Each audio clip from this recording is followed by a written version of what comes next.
Magandang hapon. It's Friday. So, ayan guys, tignan niyo po yung ating mga plants dito. Mag-check tayo guys. Doon sa taas, ayan po, inayos ko na. At pakita ko lang yung ng kapitbahay, no? Ganda oh, ng bulaklak niya, no? Sakura. Yan na po. Sign na po ng sakura yan pag So, ayan. Balik natin. Ang kukit po ng ating mga yung ating mga Tito Buns. Makulimlim kami guys, ayan. Parang madilim, no? Hindi po Tito Buns, ayan na naman ako. Mga Helen, Daruma Shurey, ayun, no? Isang rin yan. Yan, sa kakapropagate natin. Cuttings, leaf propagation, napadami po natin silang ganyan. Ayan guys. So, ayan. Sumasabit din ba guys yung mga buhok ninyo sa mga succulents? Na pag pa naman sumabit, ayaw nang matanggal. Mapuputol na lang yung buhok mo. So, ayan po. Banda rito, marami tayong cuttings dati na alam ko marami akong ghosting linagay dito. Ayan ang mga ghosting, mga from leaf propagation. Then may mga linagay tayo. And cuttings.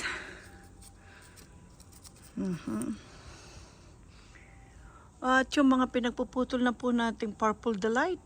Wala na. Pag malakas ang ulan guys, ayan. May problema yung alulod namin dito. Binabagsakan niya ito ng tubig. Then wala nang lupa. Wala na po siyang lupa. Ito okay lang siya, yan. Mga kinatings natin na mga yan po na natignan niya may mga suli na yun, ganyan nakalaki yung suli niya. So ayan po. Uy, ang ganda nito. Tignan niyo po yung ating pangalan nito, something violet yan. Oh, ang ganda po. Para siyang ice cream. Ito rin, ang ganda mo. Napaka-compact. Grabe. Oh. Ang galing. Ang dami na naman yan suli. Siguro kailangan ko nang ilipat ito ng mas magandang pots. 3 lang po ito, alam ko eh. Tapos nagsuli. Lumaki na yung suli. Isang puno lang to guys. Ayan oh, ang dami na naman niya. So, isang puno, 3 ang niya. So, ayan. Ito po yung na-arrange ko nung nakaraan. Hindi naman na-arrange. Linipat ko lang siya ng pots, guys. Kasi marami siyang suli at maraming ugat yung mga suli. Ang ginawa ko, pinahiga ka na lang natin siya, guys. Naghanging to eh. Ganon din ito, guys. Naghanging yan. Tapos may mga ugat. Ginawa ko, ginanyan ko na lang siya guys, ayan oh. So ayan po. Grabe yung ating California sunset. Na leaf propagation. Kung natatanda nyo yung ating mga videos, maliliit pa yung mga yan. Tignan nyo guys, malalaki na, ayan oh. Ayan oh. Buong winter, dito po sila. Dito po yan, hindi ko na yan tinanggal. So talagang napaka-compact niya. Ang ganda oh. Nagliliyab siya.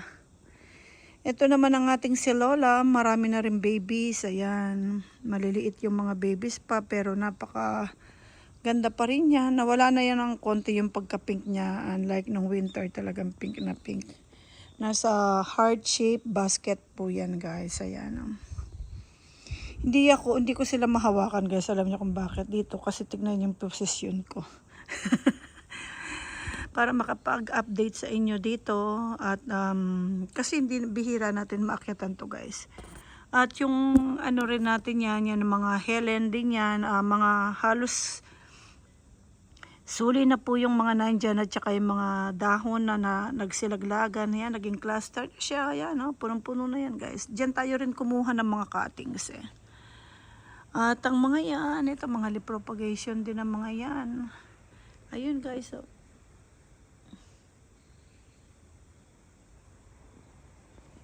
Pero ikaw ang ganda-ganda mo. Ayan. So, ayan po.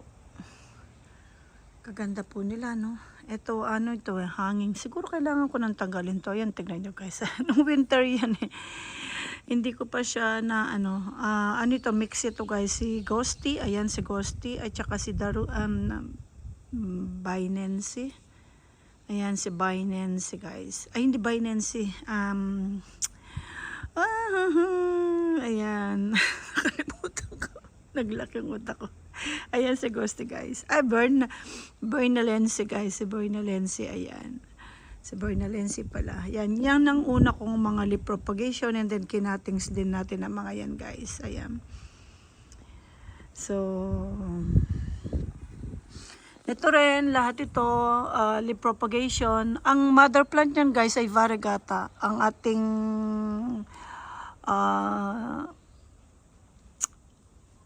pretty and pink yun.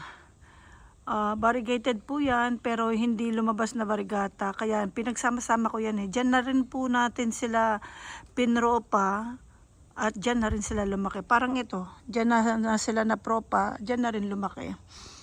So parang wala akong nakikitang variegata sa kanila. So hoping na sa mga susunod na generation or babies, so pag nag-cuttings tayo, di po ba? Pero yung variegated niyan guys, namatay po mother plant.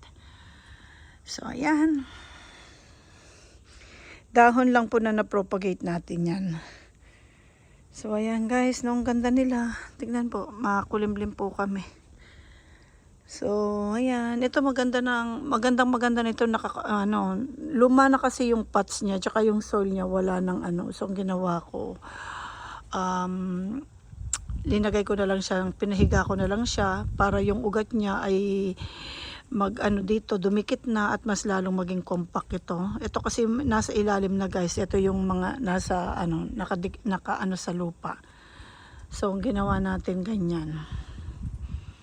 Pero dito ko siya ilinagay eh kasi sanay siya sa nakalagay sa pinaka-tore. Doon sa kabilang yan guys, doon sa mga tower ko doon sa kabilang ng ating garden. Ayan si Siamong po ito. Ayan, isa rin yan sa favorite natin si Siamong.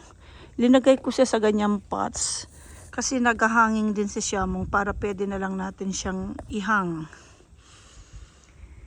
So ayan guys, ayan po ang ating mga plants dito sa ating hanging. Gusto kong naglalagay dito guys kasi nagiging compact sila. Talagang maganda yung color nila. Kita nyo po matatingkad. At magaganda yung kanilang mga rosette, talagang yung nila nagiging compact at matibay lalo. Pag summer itong part dito, linalagyan ko po yan ng UV net. Ngayon tignan nyo, itong winter, ayan lang po ang inilagay natin. Manipis lang, ayan kung makita, nagpunit-punit na guys, ayan, nandun, nagpunit na. Hindi ko pa natatanggal. So, pag tinanggal natin yan, isusunod natin yung UV net. Ganda talaga nakaka-attract talaga siya. Talagang inihila niya yung cellphone ko. Dito ka naman! So, ayan po ang ating, bababa na ako guys Nakita na ninyo, Ang ganda. Pag-iisipan ko, tatanggalin ko kaya dito. Parang uulan pa kami hanggang next week. May pakunti-kunti pa kaming ulan. 50%, 60% guys. So, iniisip ko kung aanuhin ko sila. Ang ganda. Ganda niya po, no? Pati ikaw, ang ganda-ganda mo. You're so beautiful. Ayan. Ayan po yung ating Ay, dali lang. Hindi ko yung bago? Ayan. So, ayan guys. In-update ko lang kayo muna dito sa ating hahaba na naman ito pag ako'y bumaba. At tignan yung ating mga rose guys. Ayan, nag-i-start na rin. Ayan.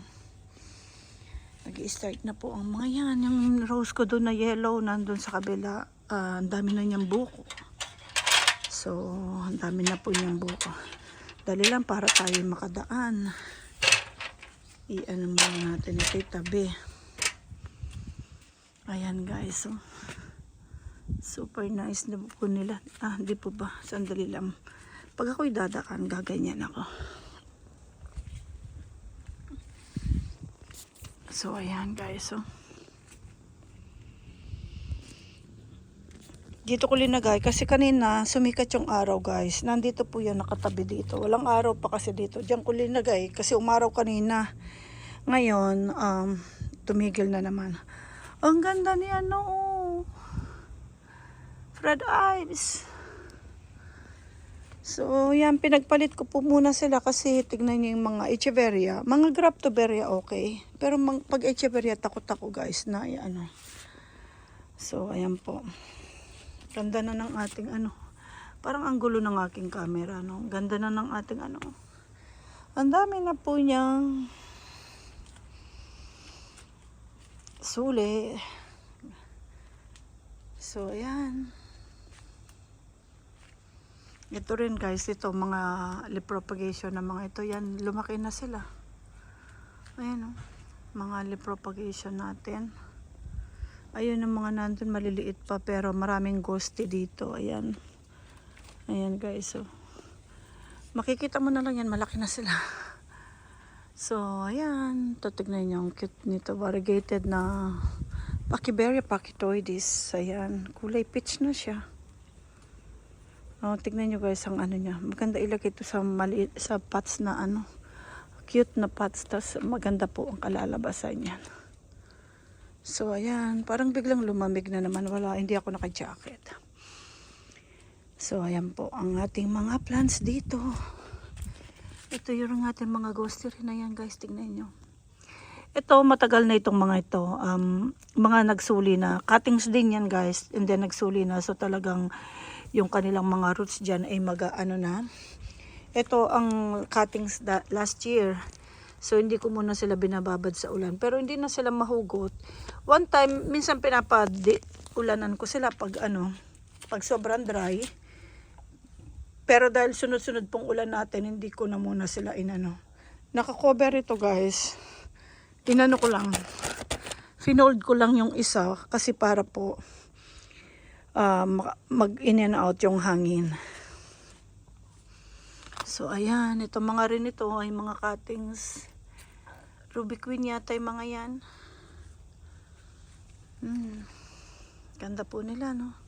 Mga echeveria magaganda. Kaso kasi sensitive talaga sila kapag kapag sa ulan. So dati nung walang cover pa dito, napapaulanan ko sila. Ang dami po natin talagang nagpapaalam pag nasosobrahan sila ng tubig. So makikita nyo guys yung ating mataas na. Ayan pinatungan. Dati yan walang patong, nakadikit lang yan sa lupa. And then linagyan ko ng isa, pero napababaan pa rin ako. So nung naging variegated na, ginawa ko ng dalawang aloe blocks. Bali 4 yan magkabila.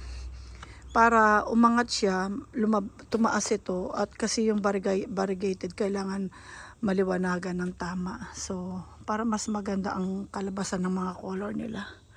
So, ayan guys. Yung pong ating dito ng bigas. Ayan. Banda dito rin ay malalaki na rin sila dito yan guys. So, di po ba? Na sila Si ito? Si Dusty Rose, another Dusty Rose. Si Fred Ives. Yung isa dito guys namatay, ayan Kinat ko lang siya, hindi ko malaki yan Parang ito yata, malaki. Nagpaalam po siya. Ayan, ito buti tinamaan to ng winter. Nakakabalik na siya guys, ayan Ayan, nakakabalik na po sila. May tumutubo. Ayan, dyan ka muna. So, ayan. Banda rito. Ayan, napapaulanan ko na itong mga ito. Hindi kaya ito. Pero nakahang mga po sila. Hindi naman sila nakadikit sa lupa. Ganda ng pagka-black niya. Ang maroon, pero pag malayo parang black. So, ayan. So, ayan lang po muna guys. At tayo po ay magha-update na lang tayo ulit sa susunod. Ayan guys. Paalam muna tayo. Bye!